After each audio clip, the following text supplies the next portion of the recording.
हमारे हिंदू सनातन धर्म में किसी भी शुभ कार्य का आरंभ भगवान श्री गणेश के पूजन से किया जाता है। बुराइयों और बाधाओं को नाश करके सफलता दिलाने वाले माता पार्वती और शिव जी के पुत्र गणपति जी के स्मरण मात्र से ही हमें नई ऊर्जा मिल जाती है। ज्ञान, बुद्धि, समृद्धि और सौभाग्य के इस देवता के जन्म रहस्य क्या है, वे कितने शक्तिशाली हैं और कौन से अस्त्र शस्त्र धारण करते हैं, क्यों उन्हें विघ्नहर्ता कहा जाता है, किस तरह वे एक दंत कहलाए तथा उनके समस्त अंग किस महत्वपूर्ण गुणों की ओर इशारा करते हैं जिन्हें प्रत्येक मनुष्य को अपने जीवन में धारण करना चाहिए। आज हम इस वीडियो के माध्यम से गणेश जी से जुड़े ऐसे ही कुछ रोचक किस्सों को जानेंगे। लेकिन वीडियो शुरू करने से पहले कमेंट बॉक्स में जय श्री गणेश लिख उन्हें भाव से नमन जरूर करें। आइए पहले जान लेते हैं उनके जन्म से जुड़ी कुछ कथाएं। कल्प भेद के कारण हमें गणेश जी के जन्म से जुड़ी कई रोचक कथाएं मिलती हैं, पर आज हम यहाँ कुछ मुख्य कथाओं का ही वर्णन करेंगे। शिव पुराण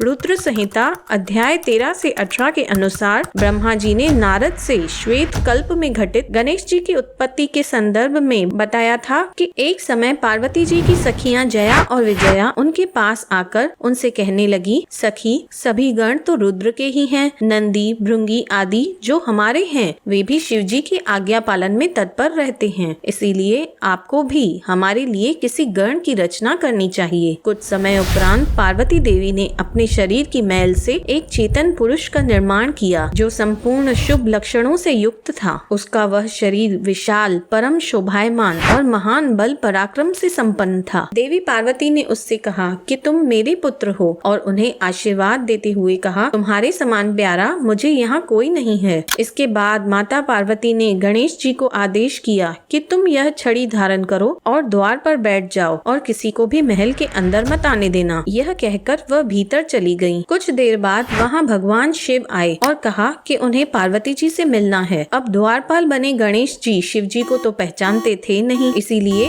सहसा उन्हें अंदर जाने से रोक दिया। जिसके बाद शिव जी ने कहा कि मूर्ख, तू किसे अंदर जाने से रोक रहा है? मैं शिव के अतिरिक्त और कोई नहीं हूँ। फिर महेश्वर के गण वहाँ पहुँचे और कहने लगे कि तुम व्यर्थ अपनी मृत्यु को आमंत्रित ना करो बालक, तुम स्वतः ही दूर हट जाओ। फिर भी गणेश जी ने वहाँ से हटना स्वीकार नहीं किया और वहीं द्वार पर ही डटे रहे। जिसके बाद शिव गणों ने महादेव को ज्यों की त्यों बात कह सुनाई। शिव जी पहले तो बहुत क्रोधित हुए, पर फिर नंदी आदि गणों को यह आदेश किया कि यह बालक कौन है, इसका पता लगाओ। शिव गणों ने पता लगाया और शिव जी से आकर कहा कि ये स्वयं गिरजा के ही पुत्र हैं। इस पर शिव जी ने विचित्र लीला करनी चाहिए, जिसका रहस्य हम आपको आगे बताएंगे। खैर शिव जी सभी गणों और देवताओं को लेकर फिर उसी स्थान पर आए जहां गणपति जी द्वारपाल के रूप में पहरा दे रहे थे और वहां उन्होंने देवताओं, गणों और गणेश जी के बीच भीषण युद्ध करवाया। सभी ने उस छोटे बालक पर एक साथ प्रहार किया, लेकिन कोई भी उन्हें हरा न सका।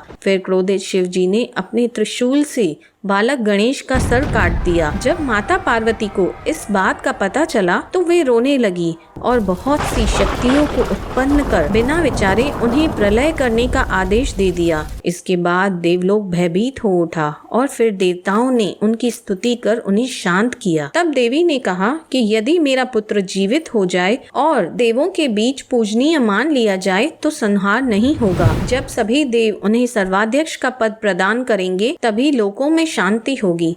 जिस पर सभी देवताओं ने भगवान शिव के पास आकर उनसे उसका उपाय पूछने लगे। शिव जी कहने लगे, जिस प्रकार समस्त त्रिलोकी सुखी हो जाए वही करना चाहिए। तुम लोग उत्तर दिशा की ओर जाओ और जो पहला जीव मिले उसी का सिर ले आओ। तब सभी गणों और देवताओं ने ऐसा ही किया। उन्हें उत्तर दिशा में सबसे पहले एक दांत वाला हाथी मिला तो उन्होंने उसी का सिर लाकर गणेश जी के धड़ से जोड़ दिया। इसके उपरांत वह बालक श्री हरि की इच्छा से चेतना युक्त होकर जीवित हो गया। तब माता पार्वती ने उसे गोद में उठाकर यह वरदान दिया कि तुम्हें भविष्य में ऐसे किसी दुख का सामना नहीं करना पड़ेगा। तदंतर शिव जी ने भी कहा कि यह हमारा दूसरा पुत्र है और सभी देवताओं से कहा कि जिस प्रकार हम त्रिदेवों की पूजा होती है उसी प्रकार सभी देवों में इनकी अग्र पूजा होगी। किसी भी शुभ कार्य का बिना इनकी प्रथम पूजा के सिद्ध होना असंभव होगा। आइए अब जानते हैं कि क्यों भगवान ने रची थी ऐसी विचित्र लीला। इसका उत्तर हमें ब्रह्म वैवर्त पुराण पुराण में मिलता है, जहाँ नारद ने भगवान विष्णु से शिव जी द्वारा अपने ही पुत्र का शीश धड़ से अलग करने की वजह पूछी। पूर्व काल में सूर्यदेव द्वारा माली और सुमाली को मारने वाले सूर्यदेव पर शिव जी ने अपने त्रिशूल से प्रहार किया था, जिससे उनकी चेतना नष्ट हो गई और वे अपने रथ से नीचे गिर पड़े और संपूर्ण जगत में अंधकार छा गया। जब कश्यप जी ने देखा कि उनका पुत्र मरण अवस्था में पहुंच गया है, तब उन्होंने शिव जी को श्राप दिया कि जिस प्रकार आज तुमने मेरे पुत्र पर प्रहार किया है, उसी तरह इसी त्रिशूल से तुम अपने पुत्र पर भी प्रहार करोगे और उसका मस्तक कट जाएगा। जिसके बाद शिव शंकर का क्रोध शांत हुआ और उन्होंने सूर्य देव को पुनः जीवित कर दिया। अब क्योंकि भगवान को ऋषि के श्राप का सम्मान करना था, इसीलिए उन्होंने स्वयं ये लीला रची थी। ब्रह्म वैवर्त पुराण गणपति खंड में वर्णन आता है कि एक दिन माता पार्वती ने शिव शंकर से एक उत्तम बालक के प्राप्ति की इच्छा की, जिस पर शिव जी ने कहा कि तुम श्री हरि की आराधना करके पुनैक नामक व्रत आरंभ करो। 1 वर्ष तक इसका अनुष्ठान करने से उसके फल स्वरूप श्रेष्ठ बालक की प्राप्ति होगी। और इस प्रकार माता पार्वती जी को गणेश जी के रूप में पुत्र प्राप्ति हुई थी। जब इस बालक को श्री हरि और ब्रह्मा जी समेत सभी देवता देखने पधारे, तब सूर्य पुत्र शनिदेव ने गौरी नंदन को देखने की बजाय अपना मुख नीचे झुका लिया। तब पार्वती जी ने यह देख लिया और उनसे इसका कारण पूछा। तब शनिदेव ने उन्हें खुद को मिले श्राप के बारे में बताया और कहा कि वे जिसके ऊपर भी दृष्टि करते हैं वह नष्ट हो जाता है। माता, इसी कारण से मैं किसी को भी अपने इन नेत्रों से नहीं देखता। जिस पर पार्वती जी ने हंसकर कहा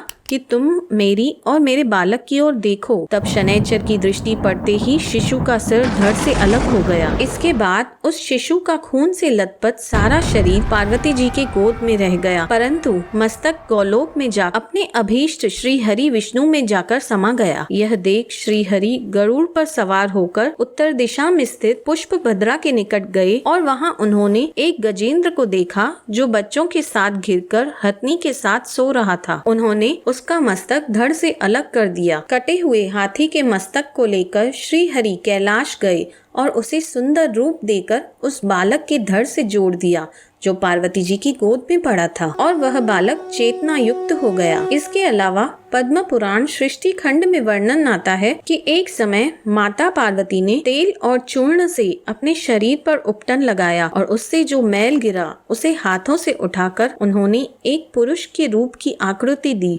जिसका मुख हाथी के समान था। फिर खेल ही खेल में पार्वती जी ने उसे गंगा जी में प्रवाहित कर दिया। जल में पड़ते ही वह पुरुष विशालकाय होकर जी उठा और तब माता पार्वती ने उसे पुत्र कहकर पुकारा। माता पार्वती द्वारा पुत्र कहे जाने पे वे सभी देवताओं में पूजित होने लगे और ब्रह्मा जी ने भी उन्हें गणों का आधिपत्य प्रदान किया। शिव पुराण रुद्र संहिता के अनुसार भगवान गणेश जी का विवाह प्रजापति विश्व रूप की 2 कन्याओं सिद्धि और बुद्धि से हुआ तथा गणेश जी को उन दोनों पत्नियों से 2 पुत्र प्राप्त हुए, सिद्धि के गर्भ से शुभ और रिद्धि के गर्भ से लाभ। आइए जानते हैं कि वे एक दंत क्यों कहलाए। ब्रह्म वैवर्त तथा पद्म पुराण में यह वर्णन आता है कि एक बार भगवान शिव के परम भक्त परशुराम जी उनसे मिलने कैलाश पहुँचे। क्योंकि भगवान शिव ध्यान में व्यस्त थे, इसीलिए बालक गणेश ने परशुराम जी निवास स्थान में प्रवेश करने से रोक दिया। तब परशुराम जी क्रोधित हो गए और उन्होंने गणेश पर अपने फरसे से हमला कर दिया। यह वही फरसा था जो परशुराम जी को शिव जी ने वरदान स्वरूप दिया था, इसीलिए इसका मान रखने के लिए उन्होंने उसका प्रहार अपने ऊपर लिया, जिससे उनका एक दांत कटकर गिर गया। तब से वे एक दंत कहलाए। इससे जुड़ी एक और कथा हमें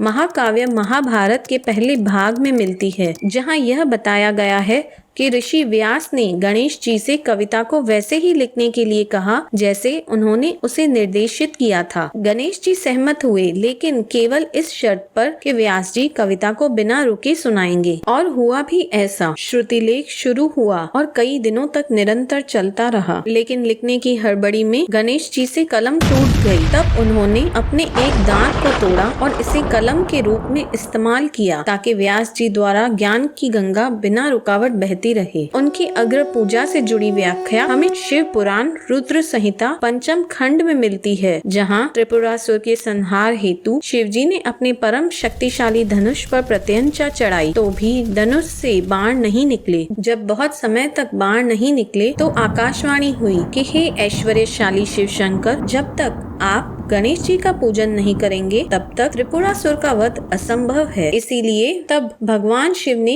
भद्रकाली का आवाहन कर विधि विधान से गणेश जी की प्रथम पूजा की, जिसके बाद त्रिपुरासुर का वध संभव हो पाया। अगर बात करें भगवान गणेश के अष्टविनायक अथवा उनके 8 दिव्य अवतारों की, तो उनके नाम हमें गणपति खंड में इस प्रकार मिलते हैं: वक्रतुंड, एकदंत, महोदर, गजानन, लंबोदर, विकट, विघ्नराज तथा धूम्रवर्ण, जिसमें प्रत्येक अवतार की अलग लीलाएं वर्णित हैं। आइए जानते हैं भगवान गणेश के प्रमुख अस्त्र शस्त्रों के बारे में जो वे धारण करते हैं। भगवान गणेश के हाथ में कार्तिकेय जी के द्वारा दिया हुआ एक हथौड़ा रहता है। गणेश जी धनुष और बाण भी धारण करते हैं, जिससे उन्होंने त्रिपुरासुर के पुत्रों का संहार किया था। गणेश जी के हाथों में एक पाश या फंदे के रूप में एक रस्सी पाई जाती है, जिससे उन्होंने पूर्व काल में गजमुखासुर की सेना को बांध दिया था। उनके एक हाथ में खड्ग भी रहता है, जिससे उन्होंने कितने ही असुरों का वध किया है। उनके पास लोहे की दिव्य छड़ी भी है, जिसे उन्होंने शिव के ऊपर तब चलाया था जब उन्होंने प्रथम दर्शन में माता पार्वती के महल में जाने से उन्हें रोका था। आइए जानते हैं भगवान श्री गणेश के अंगों के महत्व।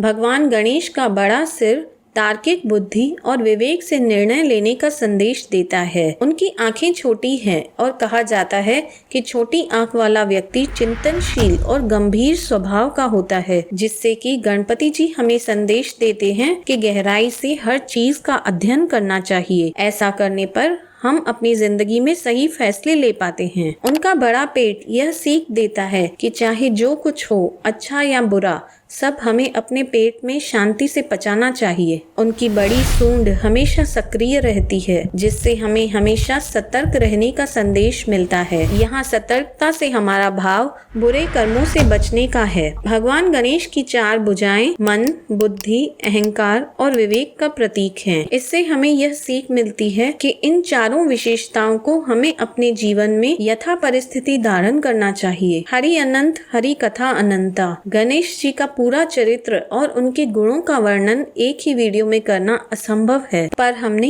यथाशक्ति अपना प्रयास किया है। अगर आप गणेश जी के किसी विषय में विस्तृत वीडियो देखना चाहते हैं तो कमेंट बॉक्स में जरूर लिखें। हम वीडियो बनाने का पूरा प्रयास करेंगे। जय श्री गणेश।